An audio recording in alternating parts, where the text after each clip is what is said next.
الحمد لله رب العالمين، والصلاة والسلام على سيدنا محمد الصادق الوعد الأمين وعلى آله وأصحابه أجمعين.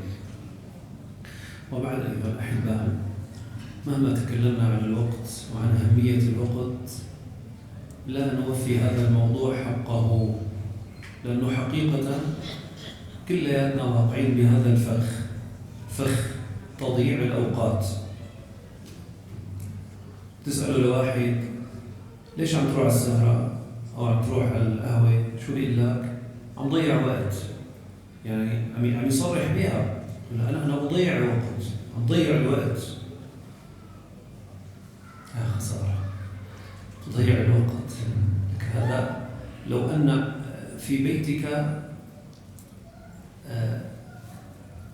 1,000,000 سبيكة من الذهب وصرفتها كل يوم، صرت تعطيها هنا وهناك، هي أرخص ما تفرط بوقتك. الوقت هو أعظم ما نملك.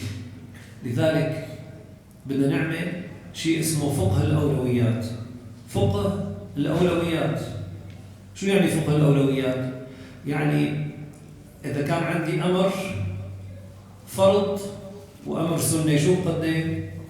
الفرض، بعدين السنة، بعدين المباح. فدائما بحياتي لازم يكون موضوع فقه الأولويات في الأمور الأخروية والأمور الدنيوية. بدي يكون دائما أربح بوقتي لحتى أحصل الشيء الكثير. بالدنيا لازم أحط برنامج لدراستي، لعملي، لأنشطتي، دورات علمية، قراءة كتب. كل يوم مثلا لازم يكون عندي أنا نص ساعة قراءة كتب، أتثقف. لكن هذا لا يعني أن أضيع الفرائض التي علي. يعني طالب الجامعة أو الثانوية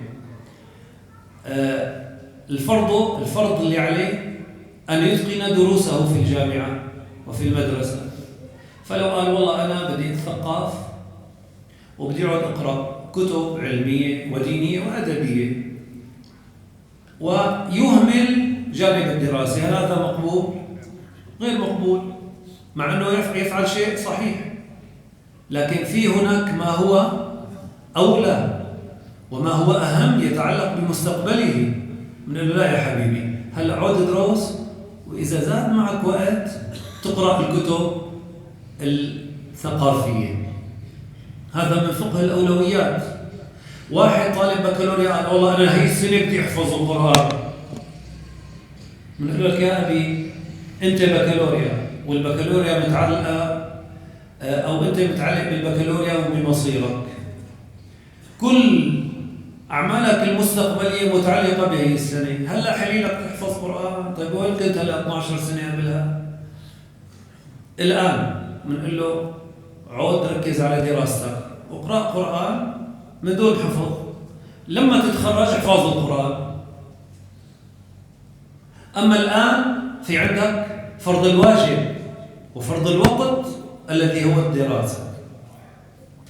وقس على ذلك كل أعمالنا بحياتنا بده يكون عندنا فقه أولويات. فقه الأولويات مثلا واحد ضيع من حياته، ما صلى لحتى صار عمره 30 سنة، رح نفرض أنه هو بلغ من 15، كم سنة عليه؟ قضاء 15. لما الله يكرمه بالالتزام بصير بيصلي كل السنن، يقول أنا بيصلي السنة القبلية والبعدية ولا طيب إيه، والدين اللي عليك.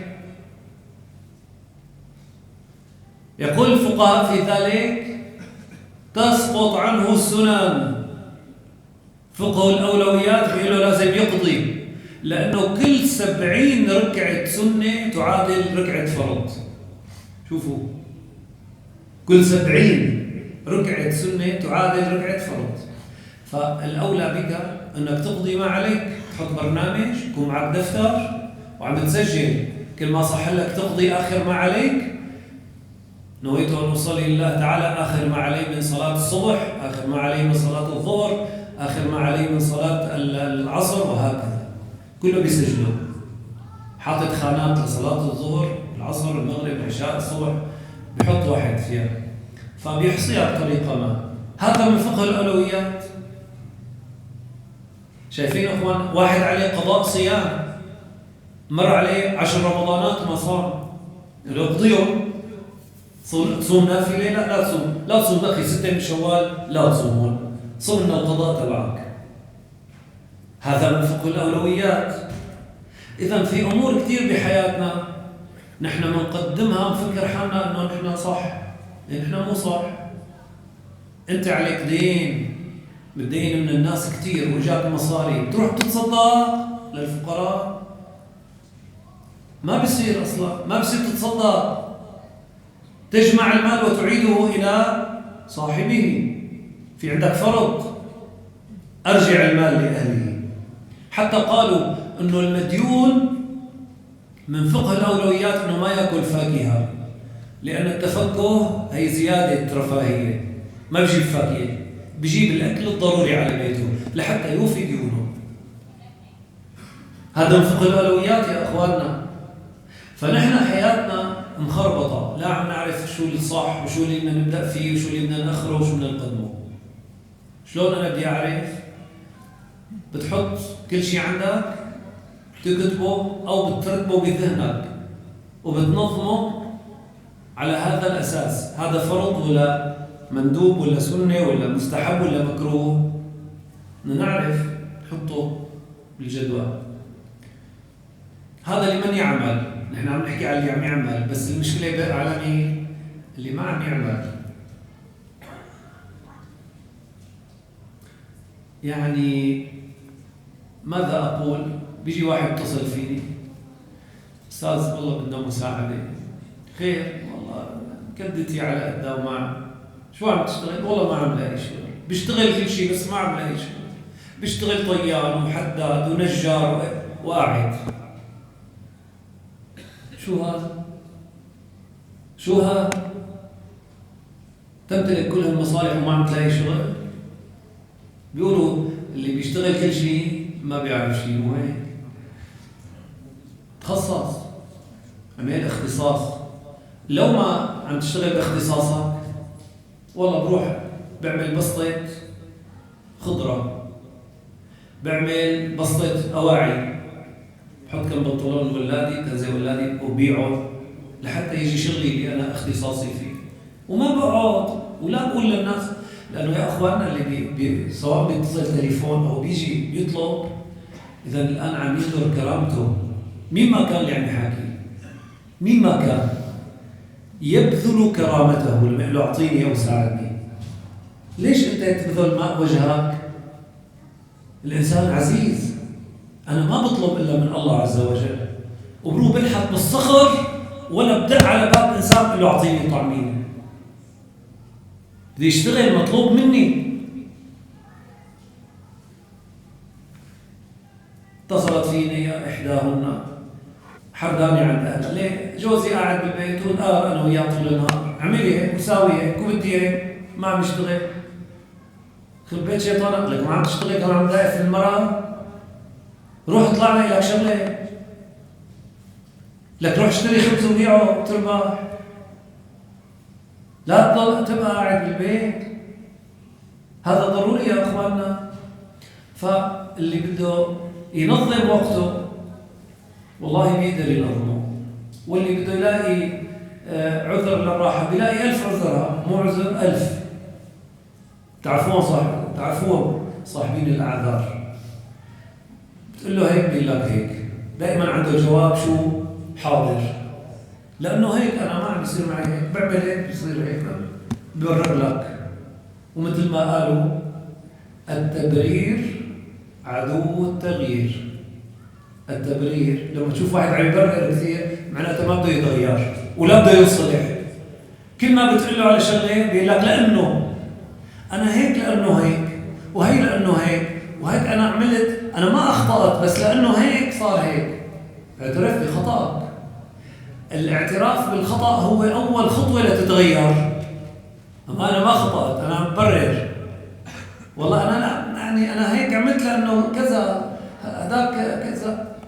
لا لا لا لا لا، بدك تضل على حالك برر، بدك تضل على أخطائك برر، بدك تتقدم وتتغير وتصير إنسان صالح، اعترف بخطأك وابدأ بالتغيير.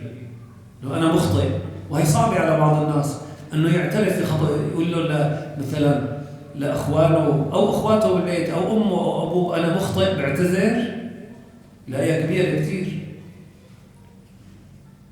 وإذا كان في واحد بهالنفسية حواليكم راقبوه، اللي ما بيعتذر هذا ما بيصير، بيضل على حاله.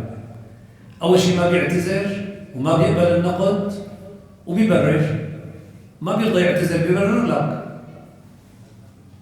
ليش ضربت أخوك؟ لأن هو بلش معي، ولو ما هو ضربني أنا ما ضربته، ولو ما بلش يعطي تبريرات.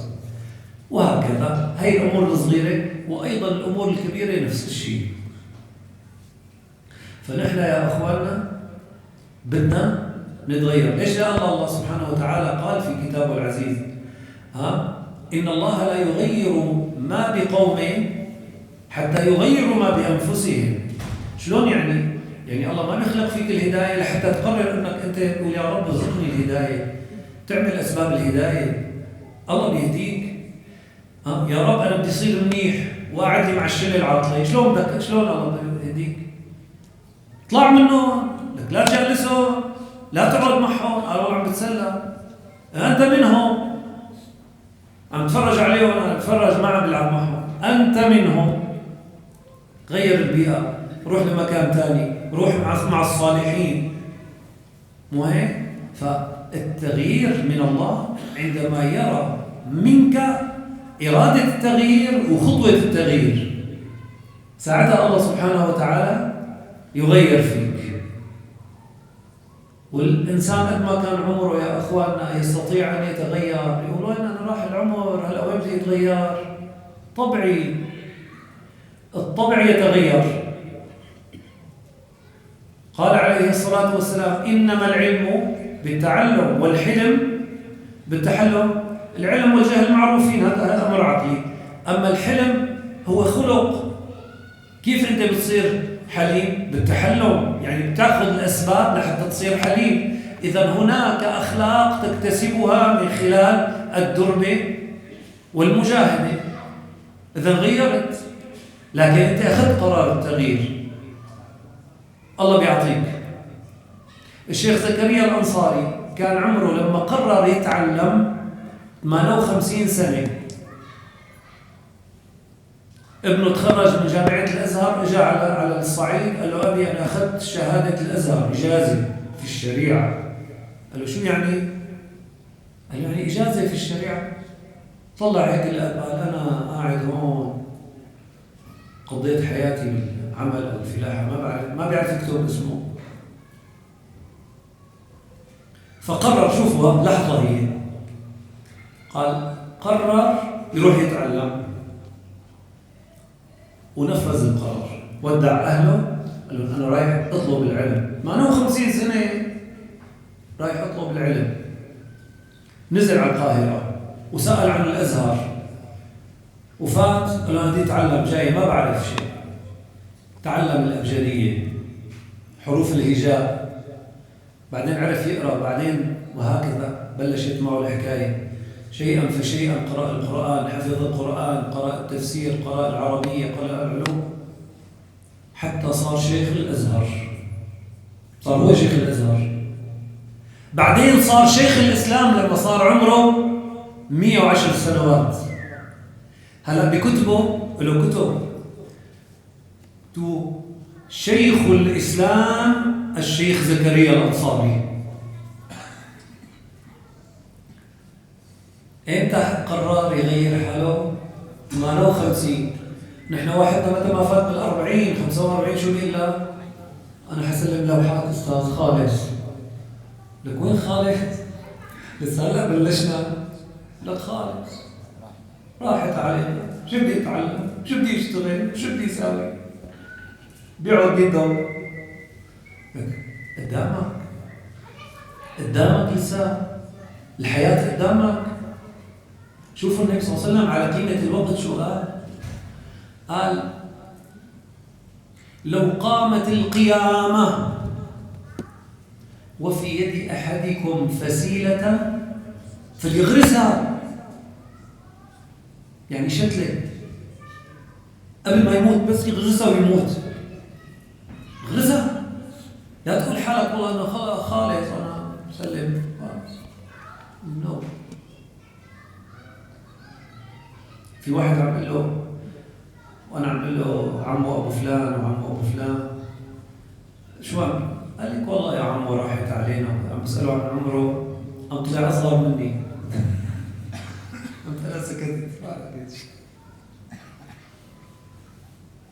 فهو مظهره هيك كثير، يعني في بعض الناس بيهرمش حاله وما ما بيعتني بحاله، لا بالرياضة لا هيك. ما هيك. ليش أنت هيك؟ شد حيلك. بدك شد حيلك. شباب 40 سنة 50 سنة شاب يعني لساتها، تلاقي ماله هيك حلق ظهره، هروا اسنانه من الدخان، سودوا اشعث. ليه عمل حالك هيك؟ شد حيلك، روح العب رياضة، نظم وقتك، اشتغل، تعلم، دروس العلم. هيك الله بيحبك. ما بيحبك ميت خلاص مسلم خالص. انا لك شو خالص اللي هداك لساته عم يبنوا سلم المجد. فيا اخوانا نقدر نحن نصنع الكثير، ولا تقول انا كبير. لاخر لحظه بدك تتعلم، ولاخر لحظه بدك تبني، ولاخر لحظه بدك تعمل.